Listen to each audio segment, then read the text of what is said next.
আজ পরন্ত বিকেলে নদীর পাড়ে ঘুরতে এসেছিলাম। আসলে প্রকৃতির ভেতরে ঘুরতে অনেক ভালো লাগে। প্রকৃতির পরিবেশ, সৌন্দর্য সব কিছুই মনোমুগ্ধকর। কিন্তু এখানে ঘুরতে এসে এমন একটি বিষয় আমার চোখে পড়ে, যা দেখে কিন্তু আমি অবাক। সেই বিষয়টি হলো, এই নদীটির পাড়েই তৈরি হচ্ছে নতুন একটি বাড়ি। আপনারা দেখতে পাচ্ছেন আমার পেছনে সেই বাড়িটি। এখনও বাড়ির কাজ সম্পূর্ণ হয় নাই, কাজ চলতেছে। এই বাড়ির মালিক কোন সাহসে কীভাবে বানিয়েছে আমি জানি না। আসলে তার সাহসের অবশ্যই প্রশংসা করতে হবে। দেখতে পাচ্ছেন এখানেই নদীটি, আর এইখানেই হচ্ছে সেই বাড়িটি। আমি যদি বাড়িটির কাছে যাই তাহলে আপনার ভালো করে দেখাতে পারবো যে আসলে কিভাবে এই বাড়িটি নির্মাণ করা হয়েছে। আসলে এই বাড়ির মালিকের মাথায় অনেক বুদ্ধি আছে বলতে হবে। দেখতে পাচ্ছেন আমার বাড়ির কাছে চলে এসেছি। আপনারা দেখতে পাচ্ছেন মাটি থেকে অনেকখানি উঁচু করে মাটি কেটে তার উপরে নির্মাণ করা হয়েছে এই ঘরটি।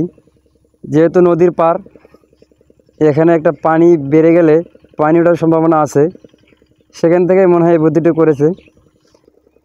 এপাশে এইখানকার মাটি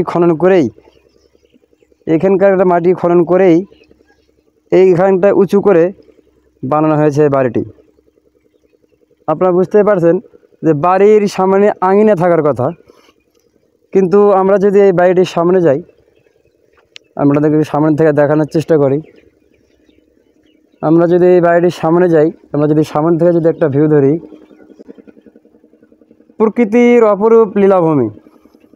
আপনি এই বাড়িতে যদি থাকেন, আপনি যদি প্রকৃতিপ্রেমী হন, অবশ্যই আপনাকে অবাক করবে এই জায়গাটা। আপনি ঘরের দরজা খুললেই, জানালা খুললেই দেখতে পারবেন এমন সুন্দর দৃশ্য। বাড়ির মালিক সুন্দর করে তার দরজার সামনে লাগিয়েছে দুটি নারকেল গাছ।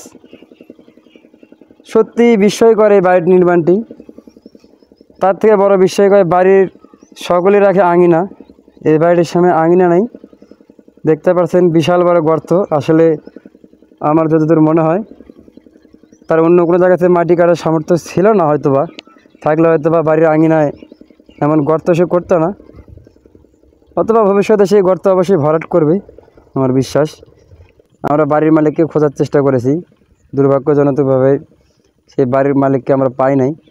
থাকলে হয়তোবা তাকে আমরা কিছু জিজ্ঞাসা করতাম, তিনি কেন নদীর পাড়ে এতখানি রিস্ক নিয়ে এই বাড়িটি তিনি নির্মাণ করেছেন। তার মাথায় ছিল যে এখানে পানি উঠতে পারে। সে পানি উঠতে পারার ভয় থেকেই সে চর থেকে অনেক উঁচুতে, প্রায় বলতে গেলে এক মানুষেরও বেশি হবে এমন উচ্চতায় তিনি এই বাড়িটি নির্মাণ করেছেন। মাটি কেটে, মাটির দলা দিয়ে, আমি যদি আপনাদেরকে একটু খুব কাছ থেকে দেখাই,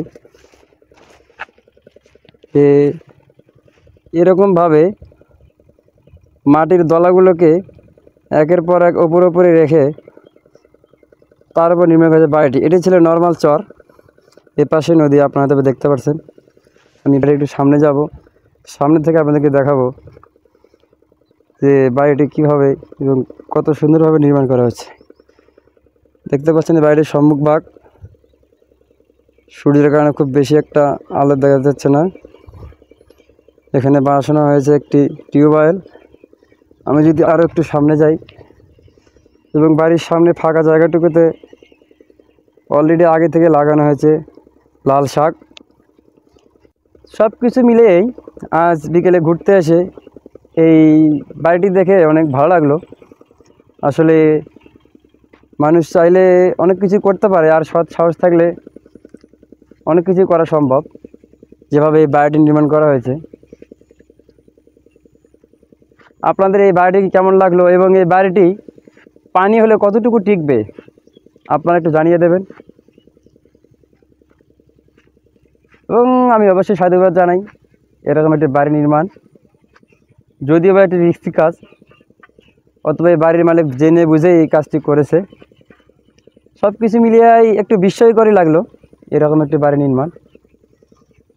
যাই হোক, আপনাদের কেমন লাগলো এই ভিডিওটি অবশ্যই কমেন্টে জানাবেন। আর যদি খুব বেশি ভালো লেগে থাকে একটা লাইক বা শেয়ার অবশ্যই চাইতে পারি। ধন্যবাদ সকলকে।